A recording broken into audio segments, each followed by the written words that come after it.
Hello everyone, welcome back to my channel. So আবারও আসলাম আপনাদের জন্য নতুন একটা ডেজার্ট নিয়ে। আজকের ডেজার্টে থাকতেছে খুবই লাবণ্যময় ও স্বাদ সুজির ঝুরা হালুয়া। সো সুজির ঝুরা হালুয়া দেখার জন্য সবাই আমার সাথে থাকুন। আসসালামু আলাইকুম, সবাই কেমন আছেন? আশা করি সবাই ভালো আছেন। স্বাদ ও স্বাদের গল্পের সাথে আবারও আসলাম আপনাদের জন্য নতুন একটা ডেজার্ট নিয়ে। আজকের ডেজার্টে থাকতেছে সুজির হালুয়া। সো আজকে আপনাদেরকে দেখাবো আমি সুজির হালুয়া। খুবই অল্প উপকরণ, খুবই অল্প সময়ে আজকে মজাদার ডেজার্ট তৈরি করে দেখাবো। সো সবাই আমার সাথে থাকুন। আমি এখন চুলোতে যাচ্ছি। আমি চুলোতে একটা কড়াই বসে দিচ্ছি আর আমি এখানে ঘি দিয়ে দিচ্ছি।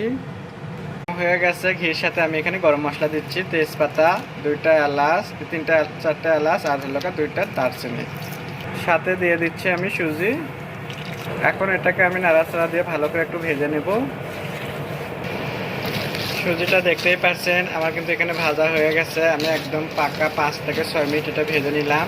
বেশি কালার করব না, বেশি কালার করলে তখন হালুয়ার কালারটাও একটু নষ্ট হয়ে যায়। সো আমি এখন এখানে একটু গরম পানি দেবো আর চুলাটা একদম অফ করে নেব। আমি এখানে পানি দিয়ে আমি হালুয়াতে পানি দিলাম। পানিটার পরিমাণ আপনারা এভাবে দেবেন, বেশি একদম বেশিও না একদম কমও না। বেশি হলে আবার পানি শুকোতে একটু টাইম লাগে। সো এর জন্য করে আমি দিলাম, দিয়ে এখন নাড়াচাড়া দিয়ে নিচ্ছি। দেখতেই পাচ্ছেন কোনো দলা বাজেনি। এখন আমি এখানে খুবই সামান্য একটু ফুড কালার দিয়ে দিচ্ছি, দিয়ে এটাকে আমি ভালো করে এভাবে আবারও মিশিয়ে নিব। সো দেখতেই পাচ্ছেন নাড়াচাড়া দিয়ে পানিটা আমি একদম টানে নিচ্ছি। এখন আমি এখানে একটু চিনি অ্যাড করে দেব। সো চিনিটা দেবেন আপনাদের টেস্ট অনুযায়ী। সুজির হালুয়াতে চিনিটা একটু বেশি লাগে, বেশি না হলে মজা লাগে না। সো আমি একটু বেশি দিচ্ছি, আপনারা আপনাদের মতো করে দেবেন। সো এইভাবে এখনও আমি মিশিয়ে নিচ্ছি। কি দেখে মন চাচ্ছে খেতে?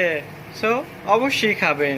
তো আমাকে ফলো করে আপনারা বাসায় এভাবে রান্না করুন, তাহলে আপনারাও খেতে পারবেন খুবই মজাদার সুজির হালুয়া।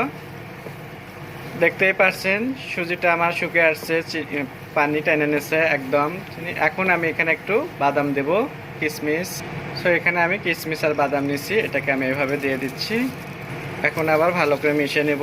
আপনারা চাইলে এই সুজিটা কিন্তু সুন্দর করে ডিজাইন করতে পারেন। আমি কিন্তু আজকে ডিজাইন করব না, কারণ কি আমি একটু ঝুরাই রাখবো। আজকে আমরা এটা খাবো রুটি দিয়ে।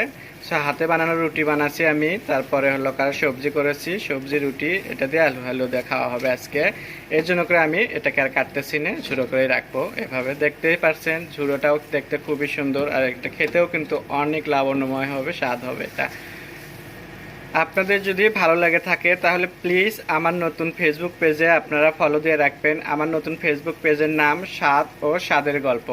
সো আপনারা আমার আগের ফেসবুকে ফলো না দিয়ে নতুন ফেসবুকে ফলো দেবেন, আমি অনেক খুশি হব আপনাদের।